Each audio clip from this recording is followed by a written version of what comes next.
জামাই ষষ্ঠী মানেই বাঙালির বাড়িতে আম আর মিষ্টির উৎসব। ভাবলাম এই দুই প্রিয় জিনিসকে মিশিয়ে বানানো যাক পাকা আমের স্বাদে ভরপুর আমের রসগোল্লা।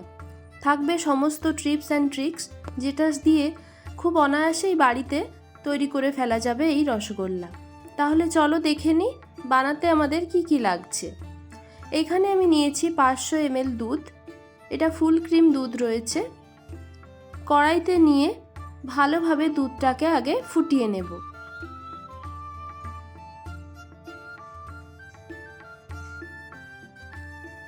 দুধ যখন এইভাবে ফুটে গিয়ে ভালোভাবে 1-2 বার ফুটে উঠবে, তখন একটা গোটা পাতিলেবুর রস দুধের মধ্যে দিয়ে ভালোভাবে ছানা কাটিয়ে নেব। এই ছানা কাটানোর সময় লেবুর রসটা দিয়ে কিন্তু গ্যাসের ফ্লেমটাকে লোয়ের দিকে করে দিতে হবে, তা না হলে যদি হাই ফ্লেমে ছানা কাটানো হয় ছানা কিন্তু শক্ত হয়ে যাবে। ছানা কাটিয়ে নিয়ে এবার এরকম বাটির ওপরে আমি একটা ছাঁকনি নিয়ে ছানাটার জল ঝরিয়ে নিচ্ছি। আপনারা চাইলে কোনো সুতির কাপড়েও ছানাটাকে ছেঁকে নিতে পারেন। আমি এরকম একটা হাতার সাহায্যে একটু চেপে ছানার জলটা বের করে নিয়ে ছানাটাকে ওই 15-20 মিনিটের জন্য বাটির ওপরে রেখে দিয়েছি। এখন একটা মাঝারি সাইজের পাকা আম নিয়ে ভালোভাবে পরিষ্কার করে কেটে নিচ্ছি আর আমের পাল্পগুলোকে এইভাবে চামচের সাহায্যে বের করে নিচ্ছি।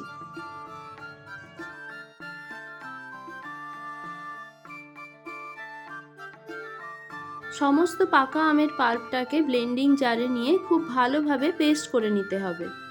এরপর কড়াইতে ওই আমের পেস্টটাকে দিয়ে 2-3 মিনিটের জন্য একটু নাড়াচাড়া করে নেব।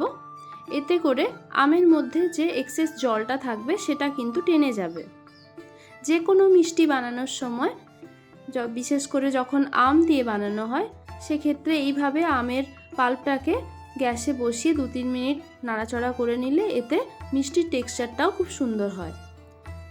এখন যে ছানাটা জল ঝরাতে রেখেছিলাম সেটা প্রায় 15-20 মিনিটের পর এইভাবে হাত দিয়ে প্রথমে একটু মাখিয়ে নিয়ে হাতের চেটোর সাহায্যে ডলে ডলে মসৃণ করে নিতে হবে। এই পর্যায়ে দিয়ে দিলাম 1/2 চামচ ময়দা আর 1 চামচ আমের পাল্প। খুব ভালো করে সব কিছুকে মিশিয়ে মিষ্টির জন্য ডো রেডি করে নিতে হবে। এরপর ছোট ছোট বলের শেপ দিয়ে দেব। আমার এখানে 500 ml যেহেতু দুধ নিয়েছিলাম, সেই দুধ থেকে মোটামুটি 8টা মতো রসগোল্লা তৈরি হয়েছিল।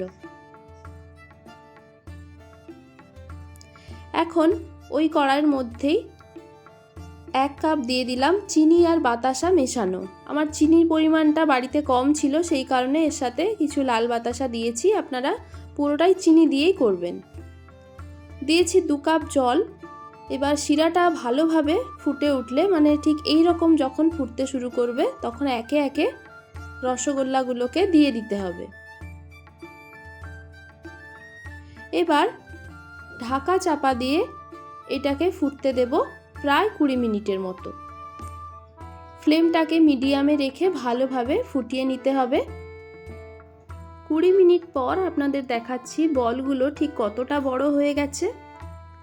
ঠান্ডা করে ফ্রিজে রেখে পরিবেশন করলাম পাকা আমের রসগোল্লা। তাহলে সামনে জামাই ষষ্ঠীতে জামাইয়ের শেষ পাতে অবশ্যই এই পাকা আমের রসগোল্লা থাকতেই হবে। আর বাড়িতে বানিয়ে কমেন্টে জানাতে ভুলবেন না কেমন লাগলো রেসিপিটা।